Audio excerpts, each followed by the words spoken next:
জীবনে কিছু মানুষকে একদমই ক্ষমা করা উচিত না।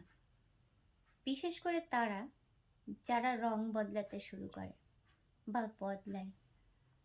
বান্দর দেখেছো? বান্দর যেমন এ গাছের ফল খাওয়া হয়ে গেল, ও গাছে লাফ দিয়ে গেল, আবার ও গাছের ফল খাওয়া হয়ে গেল, আবার ওই গাছে, মানে ওই গাছকে আর চেনেই না।